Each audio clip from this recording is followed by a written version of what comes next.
Welcome back to the Governance Podcast at the Center for the Study of Governance and Society at King's College London. My name is Irina Schneider, and I'm your host. Today, I'm really pleased to welcome Dr. Adam Tebble, a senior lecturer in political theory here at King's College London.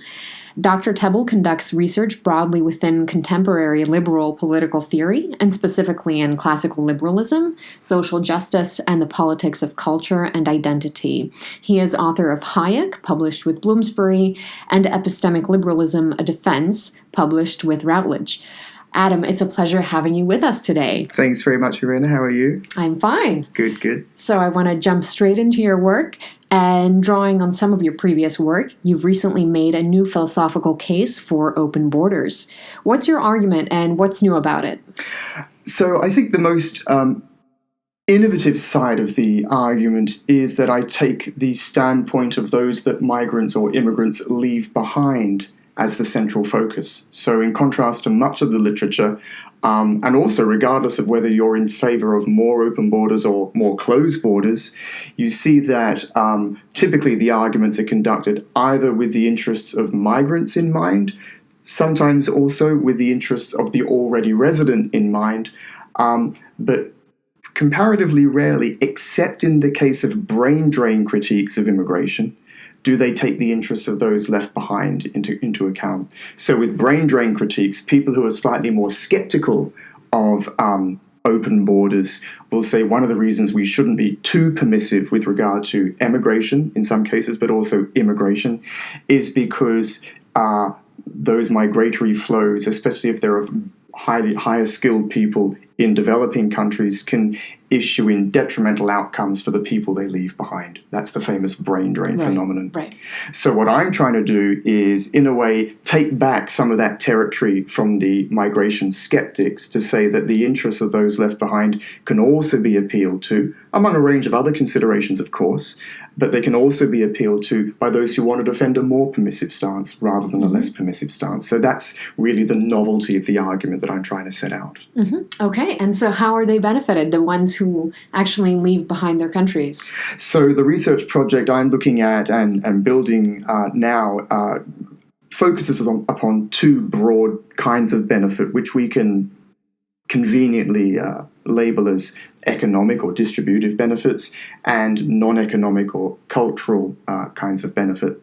And so the first one is probably fairly intuitively appealing. It's the idea of remittances, that remittances sent by immigrants specifically, and it needs to be by immigrants, Sure. Have these positive benefits, which the epistemic approach to liberalism can flesh out because they know where the money needs to go to, right? So they're located closer to the ground, as it were, to those who are in need of assistance in poorer countries, family members, loved ones, people whose situations they're familiar with. And so you have this epistemic economic virtue of remittances sent by immigrants, which is very, very difficult to emulate through other means. We can make a decision if we like, as an agent of the state sitting in an office here, about what development projects we want to be interested in and want to support.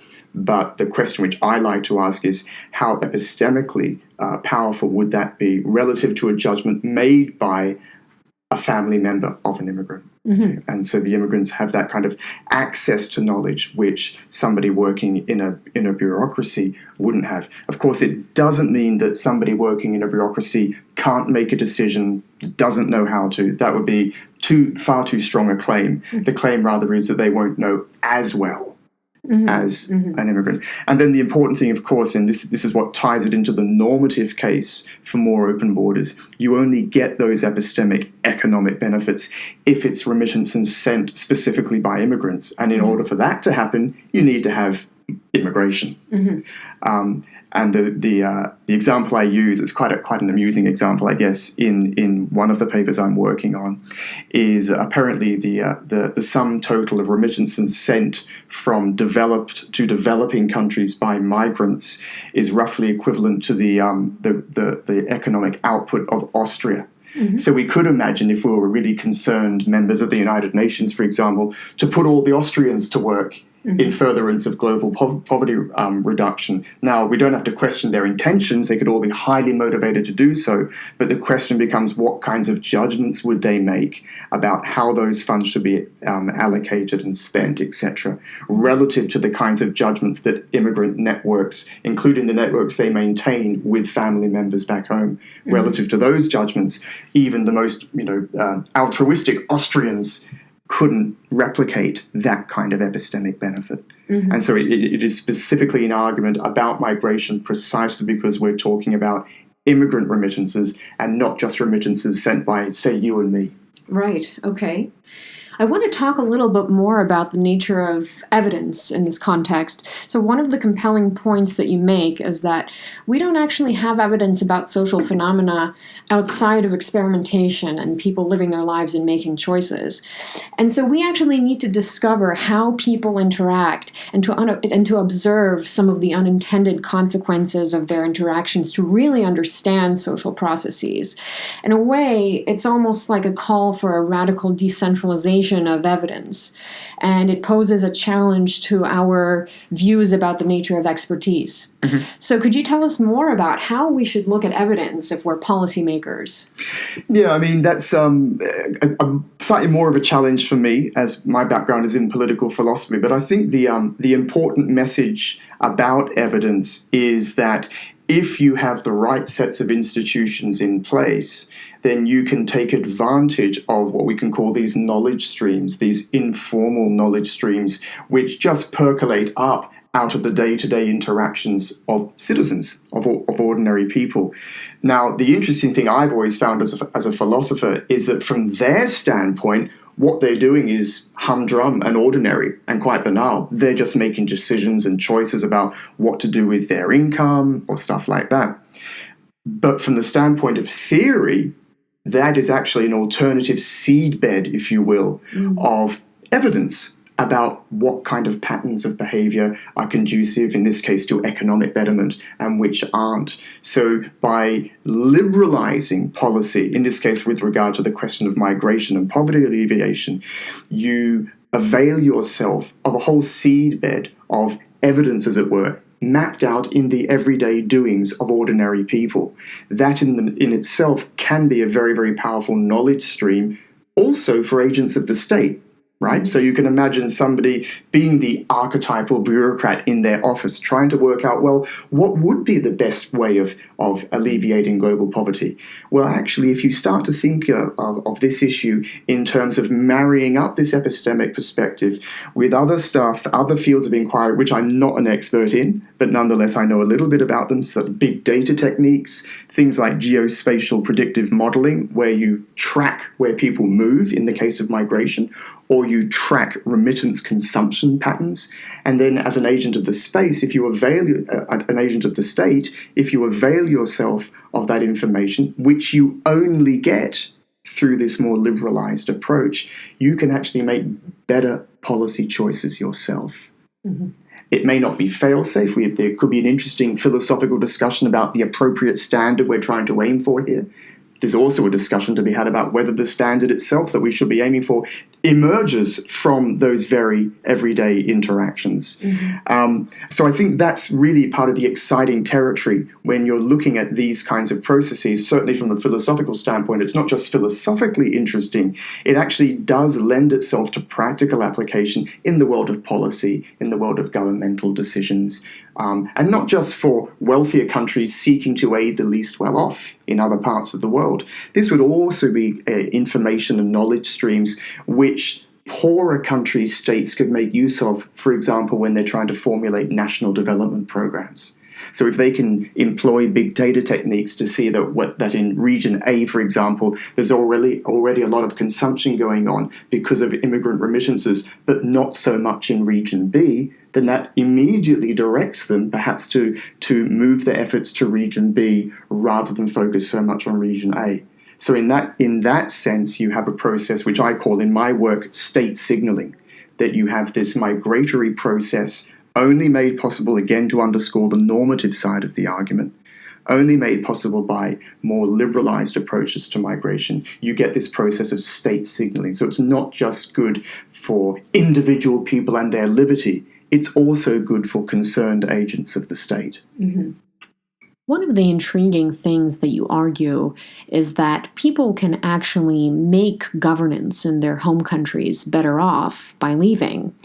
Are there any empirics on this? What's the mechanism of this improvement?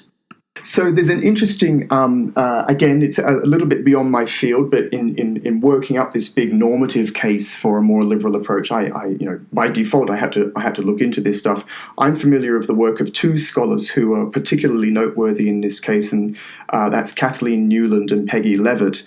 And they've done quite a bit of interesting work in what we call norm remittance. Now, this feeds into the other part of my project. It's, as I said at the very beginning of our talk, it's not just an argument about the economic epistemic benefits. It's also about what we can call the cultural or the structurally transformative epistemic benefits. And what that means, in effect, is that immigrants not only remit money back home, the famous remittance case, sure, they also remit values, normative commitments. They remit their new experiences of living in developed countries back home as well. And that can happen in a myriad of ways, right? That can happen through telephone conversations, Skype, regular visits back home. The important point is that beyond the actual means by which they do that, they do maintain ongoing sustainable links with those they've left behind, which act as conduits for the transference of these values and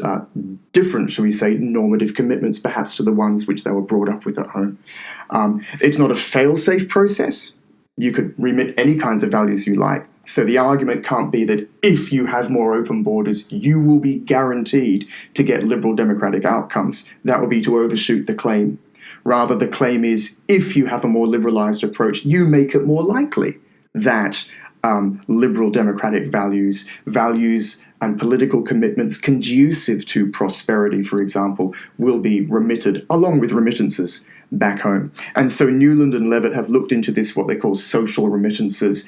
And there is empirical evidence, again, slightly beyond my field, but empirical evidence which does indeed suggest that indices of corruption are lowered, indices of democratic participation are raised via these kinds of processes. But once again, and to return to that important point from my standpoint as a normative political theorist, you only get that if you have the more liberalized approach. So it's an index link. The degree to which you want that to happen will be the degree to which you'll need to think differently, perhaps more permissively, about migration. But they certainly have come up with those kinds of findings. And if I may add, there's also a very, very, perhaps for me, one of the most exciting findings, especially if you're thinking about this within the context of reform in poorer countries. What kind of future should people in poorer countries be envisioning? Do they want a liberal democratic future? Something else? What does prosperity mean for them? All of those kinds of questions which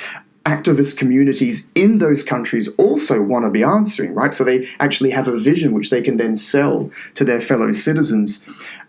People such as Newland and Levitt have noticed also increased voter turnout, not just amongst those that are directly known to immigrants, family members, close friends, and loved ones, but that via a process of imitation, people who live nearby to those people also start to manifest those new dispositions and normative commitments. So you have this ripple out effect where the value or norm may be remitted in this informal way from an immigrant back home through Skype, as it were, and then it finds its way out into the community. So you see these increased indices of democratic participation, voter turnout, not just directly with family members, but with those geographically clustered around them, which I find pretty exciting.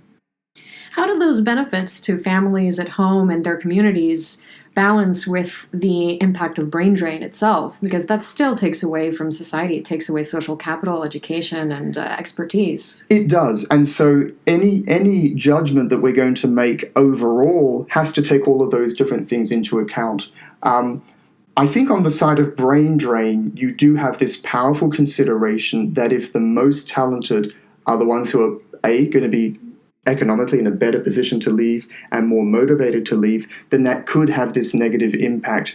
But I don't think really that the assessment can be as simplistic as that, because the gains in economic and what I call deep structural political transformation, where the actual institutions of the country may start to change over time as a result of these remittance flows of norms and values, the benefit of that is not necessarily directly comparable in terms of pounds, shillings, and pence to the effects of brain drain. So I think that what this really shows, that the heart of my argument, in a way, is effectively telling the political scientists to go and do a little bit more work. That we shouldn't just automatically think that, well, the decisive argument here about migration and borders is the brain drain consideration, if we're thinking about the interests of those left behind. Yes, it's there. But what my work does is tell the political scientists, we can't just leave it there.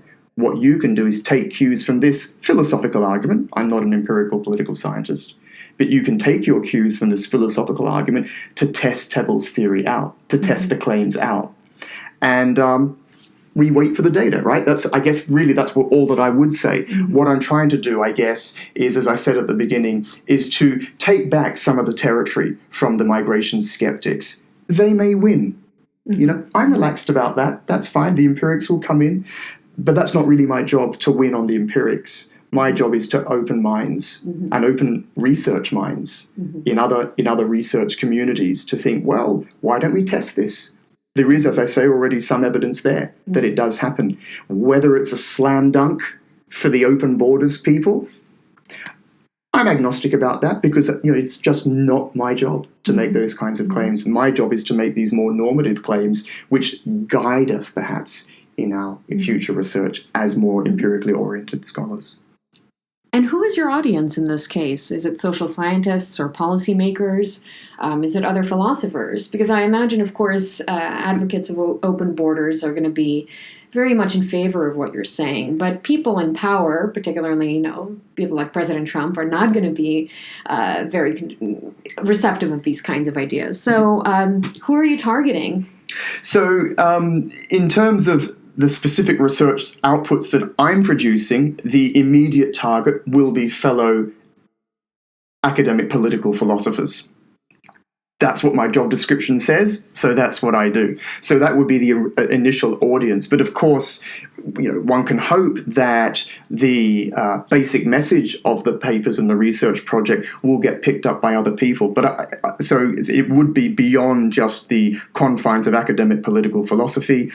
People in the policy area, advocacy groups, obviously if they find this is conducive to a position they already hold, and it's another set of considerations which they can firm up their position even more with, they're going to do that, right? They're going to welcome that kind of research output, even if I don't directly target it at them as a community, right? My community is the academic political philosophy community. But I think the other part of your question is significant, right? You have an issue here about, well, whether this really just preaches to the converted. So people who are already disposed to think in more liberal, permissive terms about migration, whether they're politicians or policy people, of course they're going to welcome the argument. But what about those against?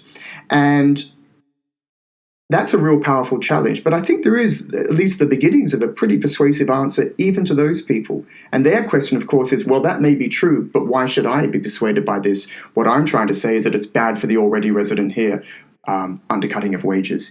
It's bad for the already resident here because of a lack of social and cultural cohesion. It's bad for the people you're trying to say you're defending because of brain drain. How do we speak to them? And I think the debate there shifts to a different part of the philosophical territory, which is all about the obligations, if any, that richer states owe to the world's poor, and also the obligations which poorer states owe to their own citizens. So you have two aspects of this obligations question. And the way I approach that, again, utilizing this epistemic liberal approach, is to say, well, we can talk notionally about their existing obligations of justice to the least well-off, either on the part of richer states or on the part of poorer states to their own citizens.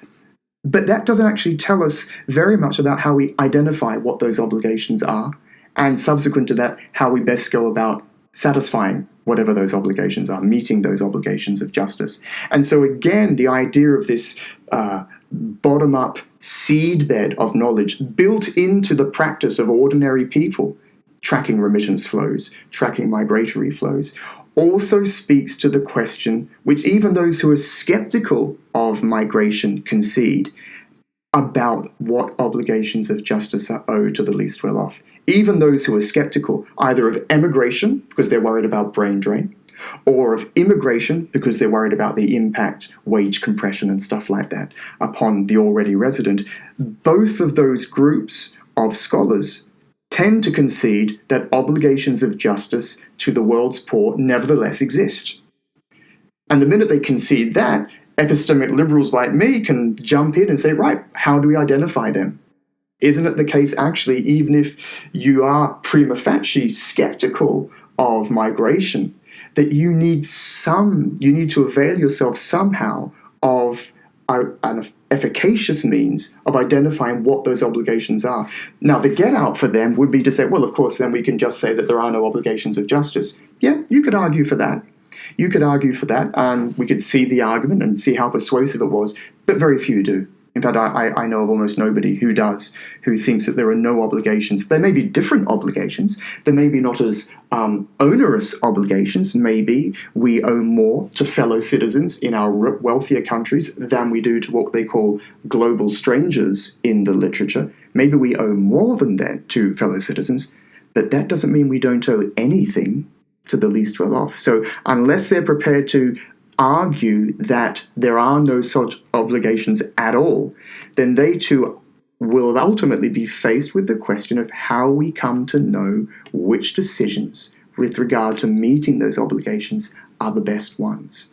And so, as I said earlier, though the immigration flows and remittance consumption patterns can tell them that. It can tell states concerned with the least well-off what next they should be doing. So I guess that really is also another part of the quite exciting part of the project, that it's not just about speaking or preaching to the converted. It's also about giving those who are ordinarily skeptical of migration, of more liberal approaches to migration, reason nevertheless to endorse it. So let's think of a situation where you have a politician who's very much prone to consider the interests of their own electorate first, above the interests of the global poor. And at the same time, they also believe they have some obligations to the global poor. You would basically put them in a difficult situation, because you would have to say you have to open borders in order to find out how you can best serve the global poor. How do you convince somebody of that? It's a tall ask, right? So another thing which I accept right at the beginning of this research project is that I'm offering one set of considerations that politicians and policymakers would have to take into account. I don't think, at least as a serious scholar, be dismissive of wage compression, be dismissive of competition in the labour market, be dismissive even of things like cultural cohesion, or the spread of contagious diseases. There's another set of reasons, right? Public health reasons, which people could deploy in defense of a more skeptical approach. I would certainly not want to dismiss those considerations. What I'm doing is throwing another ingredient into the soup, right? Which we now have to taste to see, okay, well, we've got this other set of considerations. We've already acknowledged that we have at least some obligations of justice.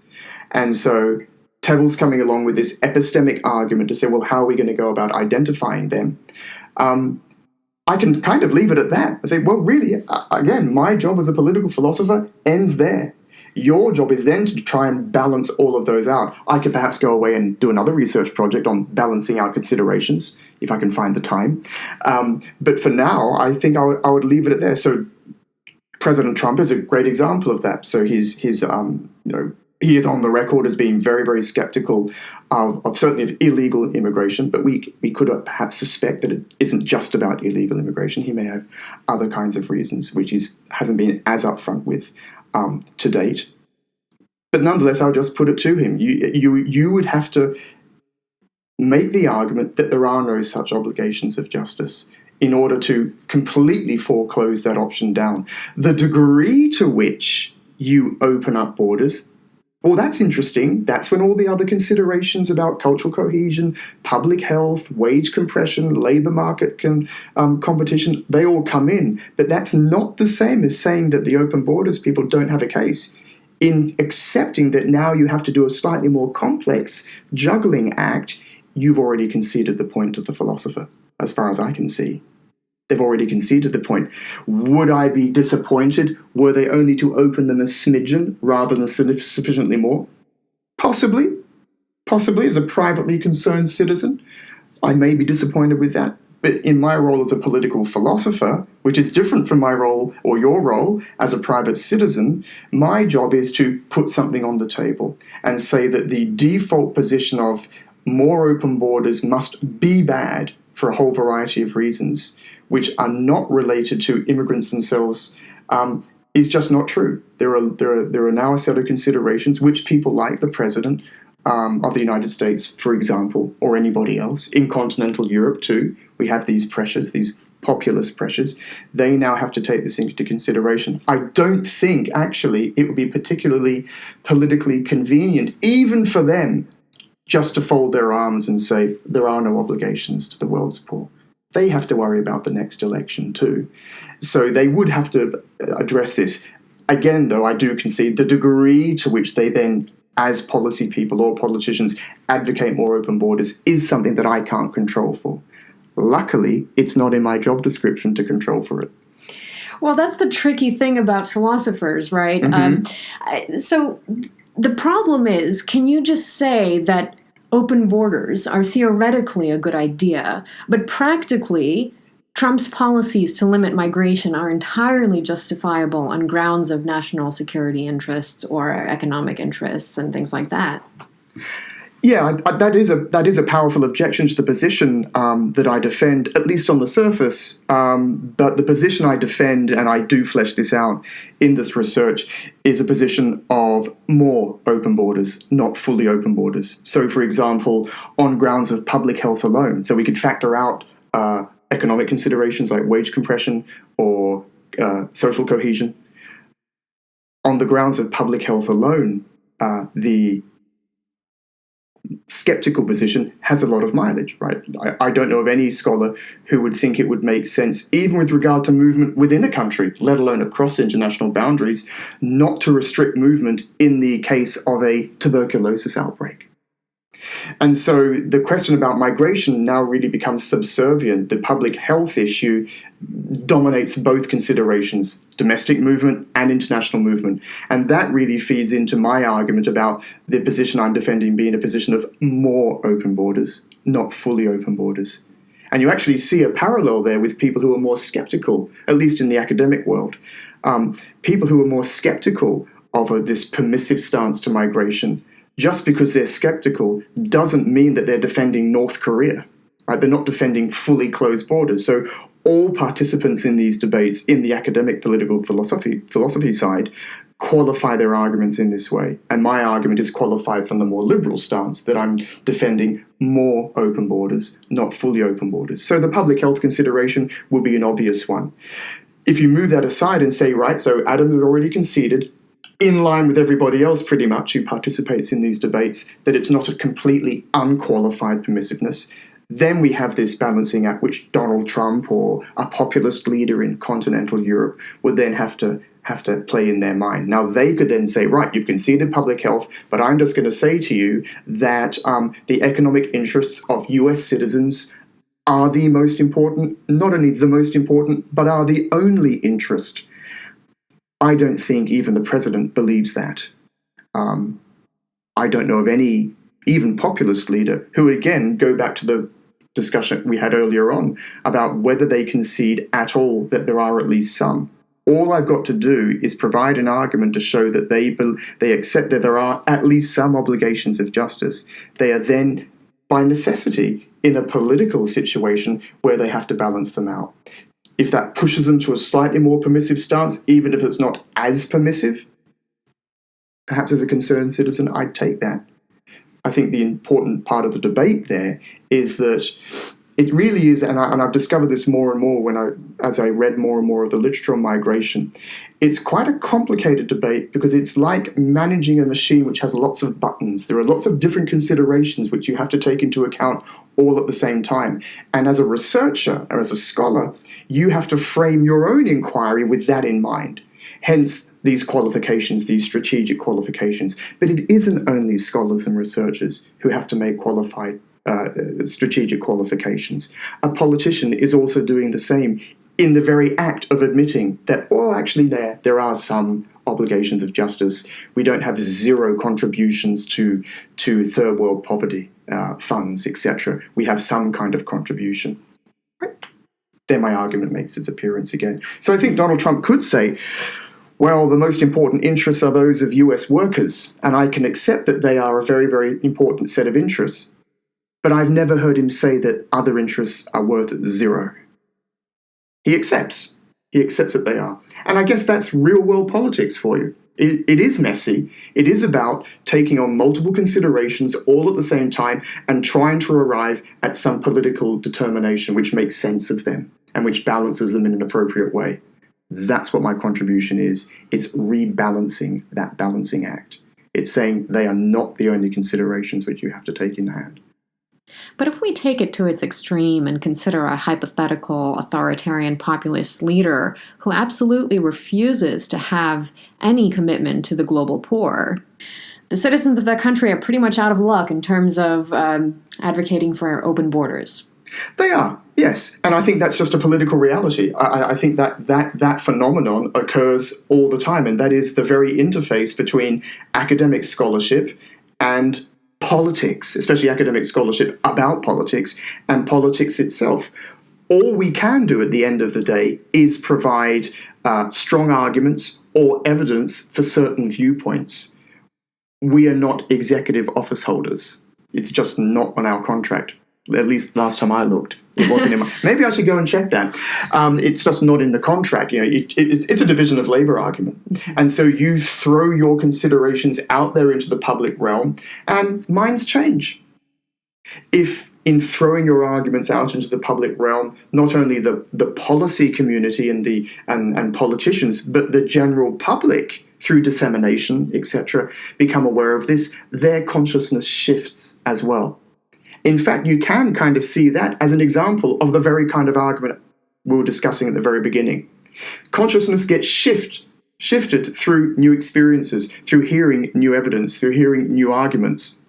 It may be a slow process. It's certainly a non-guaranteed outcome process. We can't know. All we can do is say, here's a set of considerations which we should take in mind. But we can perhaps on balance think that if you do have that occurring, and the arguments are persuasive, then eventually, if Joe Public starts to believe in this, then the politicians have to track that. Right? You could run a self-interest argument there about political survival. Or actually not even a self-interested one. It could be a public-spirited argument, right? That says whatever the general view is, so long as it's not too alien to my own views, it's in my public duty to give that expression in a democratic public. And so academic political philosophers and everybody else in the academic community, that's what we do. We throw stuff out there into the public realm, which, if it's convincing and it's well researched and it's well argued, provides a set of reasons for people to change their mind. So even if President Trump wasn't initially minded to, he may find that after a public exposure of the ideas that there's a shift, maybe even among his own base. If his own base start to say, well, actually, this kind of research, I hadn't thought about this before moments, right?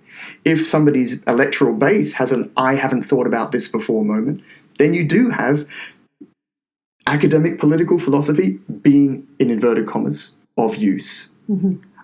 I actually don't think it's necessarily the job, or at least it's not the first thing academic political philosophers should be thinking of when they embark upon research projects. That's my view about what I do for a living. The first thing I have in mind when I embark upon a research project is that I'm trying to discover the truth about X, Y, or Z, whatever it is. That's my first interest, is truth. But of course, if there's a policy impact, an impact in the world of politics which accords with what I think the truth is, then of course I'm going to be happy. I'm going to feel kind of vindicated about that. But I don't think I can enter into that research with that being my primary objective. Simply not because it's not a good thing to do, it's just that it's not what I do. It's just not what I do. Is there ever a situation in which it's actually okay for an academic to toe the line between the academy and activism? Do you think that sort of diminishes the role of the search for the truth? Yeah, well, I mean, not necessarily diminish the role for the search for the truth, but I mean, my own view is that what I do for a living is one thing, and my political views and moral views as well, which don't necessarily have to be political, are another thing. That doesn't mean that's the only way in which one can be an academic political philosopher or political theorist. Right? Lots of them are politically engaged. I've just always understood my own intellectual career not to be about that. I also I think there are important questions there when you are an advocate, that at the same time you are serving this public educational function. Now that gets into quite controversial debates about the role of academics and political bias on campus and all this kind of stuff, which is now such a hot topic. And I think that's one of the reasons why, at least in my own case, and I can only speak for my own case, I've always been quite prudent about that. My job is to try and work out, groping in the dark, as philosophers always do, what the truth is, or at least what we think the truth is, and try and convince other people otherwise. But that does not, of course, mean that there is no role for advocacy. I think it really is a personal call, how you understand your own intellectual vocation. Mm-hmm. Going back to the issue of migration, would it be fair to say that your argument is pretty much that there are no hard and fast rules about how we develop and craft policy about migration, but one should typically err on the side of experimentation, and not in the sense of field experiments, but in letting people live their lives freely and to choose their own modes of governance? Yes and no, and so I'll take each one in order. I think the yes part of the answer is that there is clearly in this epistemic liberal approach great scope for the idea that experimentation provides dividends. Experimentation and failure, experimentation and imitation on the positive side. When somebody sees that what somebody else is doing does have dividends or positive consequences attached to it, then they start doing it too. So the yes side is, of course, this standpoint places great store in the positives out of that. But there is also a no side. Actually, I think it is very clear that in adopting that standpoint, we are directing policymakers to a certain policy stance. We are saying that a more permissive approach to migration is going to deliver these benefits, which, of course, as we've already discussed, need to be traded off against all the other things, other considerations. But I think there actually is a quite strong degree of direction with regard to policy. You only get the dividend of experimentation if you have the permissive stance. Mm-hmm. Mm-hmm. And I think that's normatively quite powerful. Again, to speak to one of the earlier questions we discussed, that is also powerful for people who are instinctively skeptical about migration because of the obligations of justice argument. Let's discuss more broadly the role of experimentation in improving governance. Part of what comes out of your argument is that good governance is this kind of emergent outcome of many human interactions. And the freedom to move and interact gives us this ability to discover human needs and preferences and allows us to tailor public policy accordingly. Philosophically, you draw a lot on liberal thinking in the 19th and 20th centuries from authors like Hume and Hayek and Polanyi, who explored ideas about how to engage in what you would call experiments of living. Can you tell us a little bit more about how their contributions shaped your thinking about migration? Yes. I started off, when I was doing my PhD, actually interested in all of these ideas, and the original standpoint or the original research project I embarked upon was all about how the state should respond to cultural diversity. So I was looking at what we call these epistemic liberal approaches, like Hayek. Mill can be included in there. You've also mentioned Hume, Polanyi, maybe Popper, people who place great store on the importance of questions of knowledge, of social complexity, and of social learning to questions in normative political philosophy. And so I took that standpoint and tried to articulate an argument which was all about whether that standpoint could be applied to questions of cultural diversity and justice. And that culminated in the book, which you mentioned at the beginning of the talk, Epistemic Liberalism. And so that philosophical standpoint also informed the question about how states learn with regard to governance, how states learn with regard to global development strategies. So it's a change of tone or a change of theme, but with similar philosophical underpinnings. And so the argument then is all about what are the institutional preconditions which make these social learning processes possible, or at least make them as powerful as we can imagine them to be. And that issues in, to cut a very long story quite short, that issues in my argument in epistemic liberalism with regard to culture and identity in a liberal account of justice with regard to culture, identity, and diversity. And similarly with regard to immigration, it offers us reasons to adopt a more liberal stance. If you want to get the social learning dividend, if you want to act better as a state interested in the upliftment of its own people or interested in the upliftment of distant others, then the argument would go that you should therefore be minded to adopt this more permissive standpoint. Interestingly enough, they weren't the only source for this particular project, and this is what makes the migration project different from the project I had done earlier on cultural diversity. And the reason for that is that I also drew upon a literature which perhaps ordinarily one wouldn't consider to be a particularly comfortable bedfellow with the kinds of arguments I make based on the work of people like Hayek and stuff.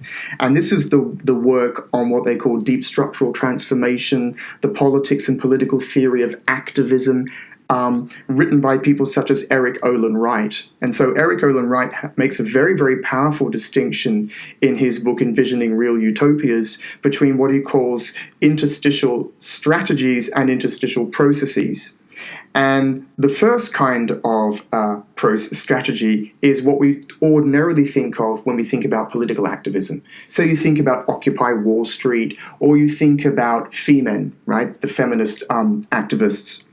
And what they do is that they organize themselves in the informal space, right? They don't directly approach or act within the more formal boundaries of politics, the democratic public. They try and get into the nooks and crannies, the interstices, as Eric Olin Wright calls them, of the political space by occupying places and doing radical activist activities as a way of exerting self-conscious strategic influence upon the direction of their countries and their societies. So they have a utopia in mind. Right? They are self-conscious, strategic activist actors who have a utopia in mind that they want to bring about, and they go and try and bring it about. They occupy the plaza outside St. Paul's Cathedral. They do something in continental Europe in a city square which shocks everybody. That's the whole point. It's self-conscious, strategic, interstitial action, as Eric Olin Wright calls it. But the second part of his distinction about interstitial processes is what fascinated me, coming from this background of epistemic liberalism, Hayek, etc., because there he talks about social and political transformation not as a result of self-conscious strategic exertion, Occupy Wall Street, Femen, etc., but rather that this deep structural political transformation can occur as an unintended consequence of the individual behavior of countless people. And the example that Eric Olin Wright gets, and I'm not quite sure how happy he would be to hear about somebody versed in Hayek making use of this idea. That could be an interesting discussion of its own. The example he uses is the transformation of feudal relations of production into capitalist ones. And the example there is powerful precisely because the artisans and early traders weren't self-consciously agitating as part of some official political program for capitalism. They were merely taking and spying opportunities to trade with one another, the cumulative result of which was the transformation of feudal relations of production. So now, upscaling that to the question of migration, I try to make use of Olin Wright to say, well, this can actually provide us with the intellectual resources to imagine what deep structural and political transformation looks like within poorer countries when it's not immediately obvious where they get their new ideas about utopia from, right? Mm-hmm. If you're in that situation, it's not immediately clear, especially if you're in a slightly more repressive regime than a less repressive one, where you're going to get a future that you want to agitate from. Where do you get your idea of the future you want to agitate for? They call this in the literature the problem of prefiguration. How do we get an idea of what it is we're striving for? And that's where the argument for more open borders comes in my view, by marrying up Olin Wright's account of interstitial processes and these Hayekian epistemic liberal insights into the preconditions for the effective transfer and communication of knowledge. How does that work? Well, I think what happens is when you liberalize migration policy, as we've already seen, you get these economic remittances, cash payments typically, being sent, but you also get the remittance of norms. And it's the remittance of those norms, initially probably to family members, but then there's a gradual ripple-out effect into the society at large, that is the way in which activist communities, when they become aware of them, can begin to get an idea of what kind of future they may want to agitate for. They may not want to buy all of it, but that's not the point. It's not a slam dunk argument that if you do this, this will happen. It's all about likelihood and balance of probabilities. If you have this more permissive approach, it is more likely that liberal democratic norms or prosperity enhancing norms are going to be migrated across international boundaries for initially family members, close loved ones and friends to think about and cogitate about, but also to be taken up by activist communities in those countries. Now they're beginning to get this clearer idea, maybe mingling it in with their own already existent normative commitments, right? It's not going to be some clean process.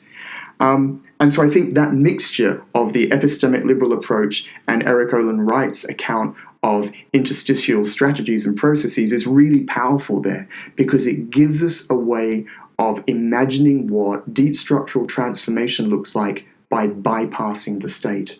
Mm. And that's really is I think perhaps the crucial point here. You mentioned earlier, Irina, about self-interested local political elites, right? So we can imagine a less developed country or a developing country where the local elites have absolutely no interest in seeing anything change. They actually may also like migration out, right? Because it gets rid of restive populations. But woe betide them. Right? The epistemic argument would say, well, you may want that to happen because you think it could be in your interest. But actually, in divesting yourself of these populations, you're actually increasing the chances of norm migration back in the other direction. Now, note that instigates a process in which they don't have any direct say. It happens despite the presence of their state power, and in no way because of it. So people are just on Skype. They're sending an email. They're visiting home and chatting on their front veranda. That's how those new ideas get disseminated. So you have this idea, which I think the epistemic liberal viewpoint really captures quite powerfully with the help of people like Eric Olin Wright, that you have this idea of deep structural transformation bypassing the state. It's interstitial, right? It's not about directly engaging with your own state. In some of these countries, that could be quite a dangerous thing to do. So the virtue of the informality is the power of the informality there. It's virtue. The fact that it doesn't directly engage, but it creates an idea of a new vision to be agitated for. Now, there can be risks within co-opting those ideas and then turning them into strategic end goals, right? That goes back to the other part of his distinction. You can see this interstitial process eventually giving rise to activist communities saying, we self-consciously want to endorse these values. So they will transform that process into a strategy. That could come with risk. right? If you directly challenge the state in that way, you may provoke a very, very severe counter-reaction. But again, I don't think that undermines the idea of more open borders making that possible. It's about expanding possibilities, right? It's not saying that if you do this, this will happen and everything will be wonderful. That would be, I think, very unrealistic on the part of any political philosopher to make that kind of argument. It's just way too strong. The claim is way too strong. Rather, what we're saying is it's about likelihood. If you understand how these processes work, you are more likely to have this kind of transformative effect. And talking about deep structural transformation, I think it's interesting that we are talking about this long-term view of human betterment, of human enrichment, because it takes a long time for experiments of living to play out, for social learning to sort of help us discover the right ways to conduct policy and to direct resources in the right places. But at the same time, what if we're missing out on urgent social needs that need centralized government decision-making here and now? So you can apply this argument about social learning and experimentation in both the context of migration policy and also in terms of national policy. It takes a long time for people to just act and then the government to discover.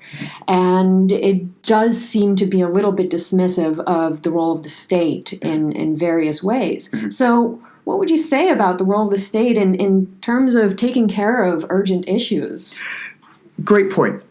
So my view doesn't dismiss the role of the state at all. It factors in a very, very important role of the state, and we can see it in two ways. So the first way it does that is by acknowledging that it is the state which secures the rights and liberties and protections which make these kinds of processes possible in the first place, right? They only occur because we are living under a regime of protected rights and liberties. And so the state has a role in securing those, securing us against personal aggression, etc., etc. But there's a second way in which the state also has a role. I think, for example, you could imagine immediate catastrophic events, earthquakes, volcanoes, the humanitarian disaster kind of events, which are immediate and sudden. There, you could see that the scaling problem of this more epistemic approach may face a difficulty, right? That it is not as quickly reactive. So I would be, for now, happy as a philosopher to concede that that would be an area where we say, no, that the state, precisely because it is a centralized actor, has to do something there. But that doesn't mean there's not a whole plethora of other stuff which it doesn't do, or it can be predicted not to do as well as the alternative approach that I'm setting out.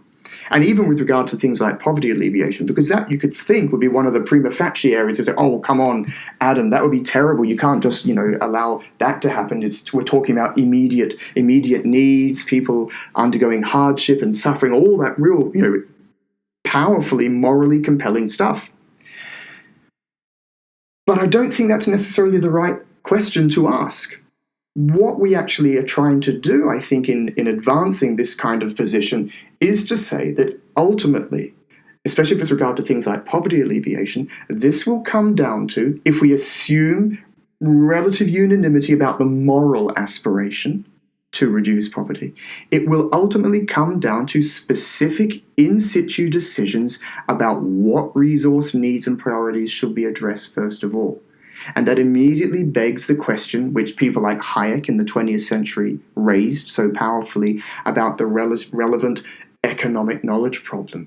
It's just not the case that we are au fait with the sum totality of circumstances we need to be au fait with in order to make the right decision about resource use.